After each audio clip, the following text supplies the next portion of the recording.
এখন আমরা শুনব আমাদের ইনস্টিটিউটের সম্মানিত সভাপতি, আমরা প্রেসিডেন্ট বলি, জনাব হোসেইন সাদাত এফসিএস স্যারের মূল্যবান বক্তব্য।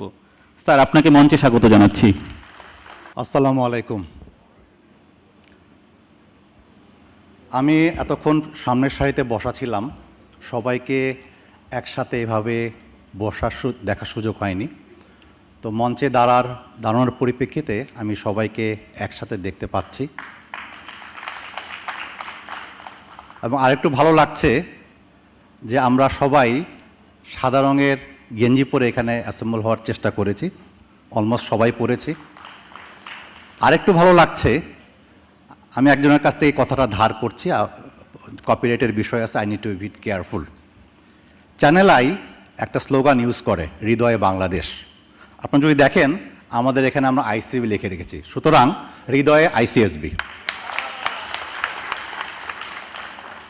আমাকে প্রেসিডেন্ট হিসাবে বক্তব্য রাখতে বলা হয়েছে, তো বক্তব্য দিতে গেলে এটা ভেরি ফর্মাল পার্ট হয়ে যায়। তো আমি আপনাদের কাছ থেকে অনুমতি চেয়ে নিব, ফর্মাল বক্তব্য না গিয়ে একটু হয়তো ক্যাজুয়ালি রিফ্লেক্টিভ ম্যানারে হয়তো কথা বলার চেষ্টা করি। আই হোপ আপনারা আমার সাথে আছেন। ধন্যবাদ। যদি চিন্তা করা হয় যে গ্লোবাল পার্সপেক্টিভে আসলে কি হচ্ছে, আমরা যদি একটু চিন্তা করার চেষ্টা করি, জিনিসটা আসে অনেকটা এরকম। তো এটা হলে কনফিডেন্ট হবে, সব দিকে যেতে পারবো, সবার প্রতি অ্যাটেনশন দিতে পারবো। I hope you are okay with us. Thank you. তো দেখতেছি যে আমরা গ্লোবাল পার্সপেক্টিভে আমাদের যে চেঞ্জ হচ্ছে world, it is changing very fast. আসলে কি কারণে এটা হচ্ছে যদি একটু বোঝার চেষ্টা করি, সর্বপ্রথম যে কারণটা চলে আসে সেটা হলো টেকনোলজিক্যাল অ্যাডভান্সমেন্ট। মোর অ্যান্ড মোর নতুন নতুন টেকনোলজি আসছে। এই টেকনোলজি আসার কারণে টেকনোলজিক্যাল ইনোভেশন হচ্ছে, ড্রাইভ করছে বিভিন্ন কিছু, এবং ডিসরাপশন হচ্ছে। এই ডিসরাপশনের কারণে আননেসেসারি অনেক কম্পিটিশন বাড়ছে, জব ডিসপ্লেসমেন্ট হচ্ছে, টেনশন বাড়ছে, আনসার্টেনিটি বাড়ছে, টু মেনি থিংস। এর কারণে আমাদের সবার মধ্যে সবসময় একটা এনজাইটি কাজ করে, এবং এই এনজাইটির কারণে আমরা at Times knowingly unknowingly process governance সিস্টেমের সাথে হয়তো কম্প্রোমাইজ করে ফেলি বা করে ফেলতে বাধ্য হই ফর আওয়ার সার্ভাইভাল। তো সেই জিনিসটা সবচেয়ে বেশি আসছে, সেটা হলো সাস্টেনেবিলিটির পার্ট। এখন ঘুরে ফিরে সবাই চিন্তা করছে টেকনোলজিক্যাল ইনোভেশন চলতেই থাকবে, more and more this will bring disruption to the service industry and thereby business model, process, way of work, thinking সব কিছুতে আসলে পরিবর্তন আসছে। সেইগুলোকে যদি আমরা অ্যাকোমোডেট করে সামনে এগিয়ে যেতে পারি, তখনই কিন্তু আসলে আমাদের সার্ভাইভাল এবং লং টার্ম সাস্টেনেবিলিটি এনশোর করতে পারবো। এটা হলো গ্লোবাল পার্সপেক্টিভ। তো আমরা একটু এখানে ফর দ্য টাইমিং পজ নেই, এবার চলে আসি আমরা যে প্রফেশনটায় বিলং করছি এটার আসলে অবস্থাটা কি। সবাই যদি একটু কেয়ারফুলি চিন্তা করার চেষ্টা করি, তাহলে আপনারা দেখবেন যে যেই সময় এই প্রফেশনটা যাত্রা শুরু হলো, তখন কিন্তু আমরা এটা নেমিংটা করতাম বা আমরা শুনে আসছি, বা আমাদের যারা ভেরি সিনিয়র এখানে অনেকেই আছেন ওনাদের কাছে শুনেছি, টার্মে কিন্তু বলা হতো institute of charter secretaries and administrator. অনেকে শুনেছেন, এবং অ্যাট টাইমস এগুলো মনে করেন যদি বলি ইউকে, আয়ারল্যান্ড, হংকং, অস্ট্রেলিয়া সব জায়গাতে এই টার্মটা ইউজ করা হতো। But with the pace of time, with the pace of changes, with the pace of expectation, এই জায়গা থেকে কিন্তু ওরা সরে আসছে। এখন কি বলা হচ্ছে চার্টার্স গভর্নেন্স ইনস্টিটিউশন। কেন? বিকজ এটা একটা সিগনিফিক্যান্স আছে। এর অর্থ হলো যে যুগের সাথে নিজেকে খাপ খাইয়ে মেনে নেওয়া এবং নিজেকে অ্যাডাপটিভ করা এবং নিজের ইউএসপি ভ্যালু প্রপোজিশন করা, সো দ্যাট আমি অন্যান্য অপরাপর প্রফেশন থেকে নিজেকে ডিস্টিংক্ট ম্যানারে উপস্থাপন করতে পারি। এবং যতই আমি এমব্রেস করতে পারবো এই ধরনের চেঞ্জগুলো, ততই আসলে আমি নিজেকে প্রজেক্ট করতে পারবো আওয়ার ভ্যালু প্রপোজিশনটা কি টুয়ার্ডস আওয়ার স্টেক হোল্ডার্স।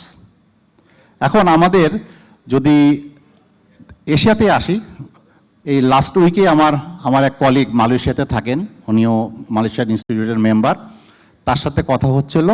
ওনারা যেটা বললেন যে দে আর অলসো, তাদের বাই দ্য ওয়ে তারাও বলা, তাদের ক্ষেত্রেও নামটা রয়েছে charter secretaries and administrator Malaysian institute. But তারা যে কথাটা বললো যে দে are into a transition phase, তারাও নাম পরিবর্তন করছে। কেন? যোগ্যোপযোগী করা। কারণ শুধু চার্টার সেক্রেটারি শব্দটা টান বললে এবং with the adding that word administrator হয়তো ফুল ভ্যালু প্রপোজিশনটা করা যাচ্ছে না। Growing need coming from the investor, growing need coming from the regulators, growing need coming from the stakeholders, more and more যে শব্দটা বেশি ফোকাস হচ্ছে সেটা হলো গভর্নেন্স। সেই জন্যই এই ইনস্টিটিউটকে যদি বলা হয় this institutes and men for governance professionals, somewhere into that institute নেমে আমাদেরকে we need to bring in that term governance. এই কারণে সবাই কিন্তু they are into transition phase so that they can adopt new name to project their value proposition.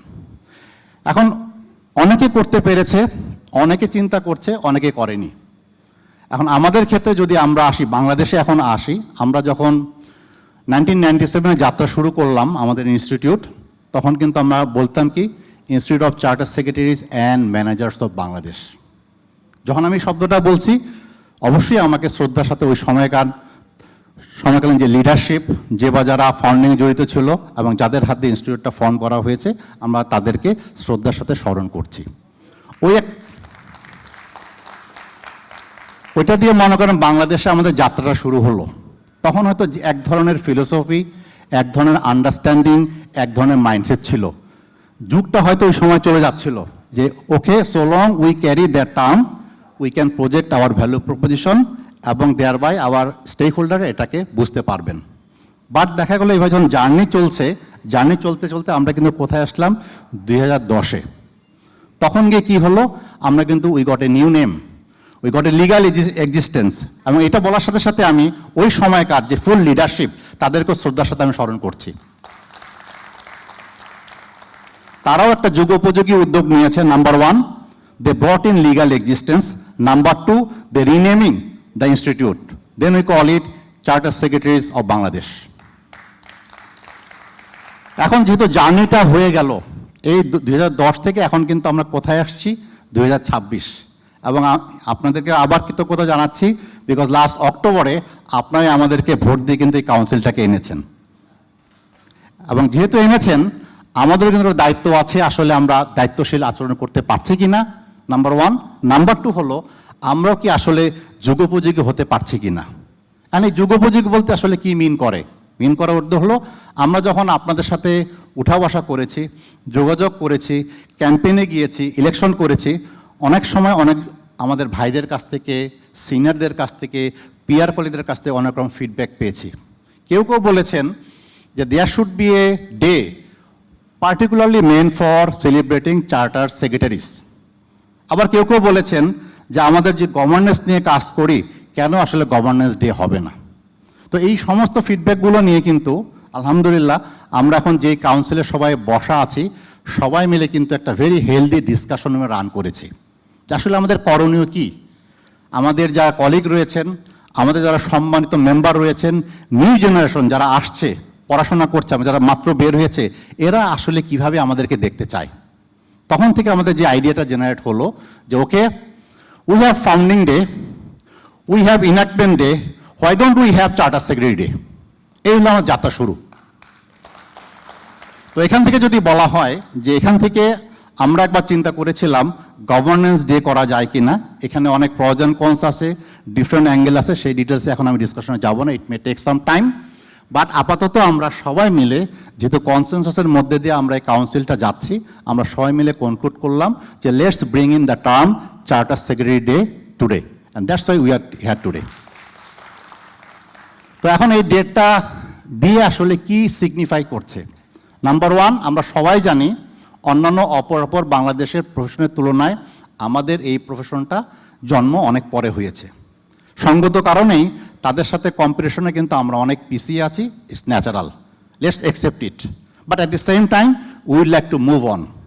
তো এই জন্য কিন্তু করতে হবে মোর অ্যান্ড মোর আমাদের সবার অবস্থান থেকে কিন্তু আমরা আসলে কোন প্রফেশনে বিলং করি, আমরা কে এবং আমরা কি করতে পারি, এটা কিন্তু মোর অ্যান্ড মোর আমাদেরকে আমাদের স্টেক হোল্ডারকে প্রজেক্ট করতে হবে, তাদেরকে বোঝাতে হবে, সো দ্যাট আমাদের এই পেশাটার প্রচার প্রসার হয়।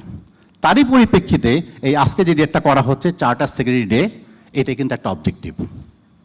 আজকে যেমন সকালবেলা আমরা র্যালির আগ দিয়ে বেশ অনেকগুলো সাংবাদিকের সাথে আমার কথা হচ্ছিল, মেজরিটি ক্ষেত্রে তারা they are not aware what does it mean, এই ডেটা বা এই শব্দটা কোন প্রফেশন থেকে আসলে আসছে, অবজেক্টিভ কি।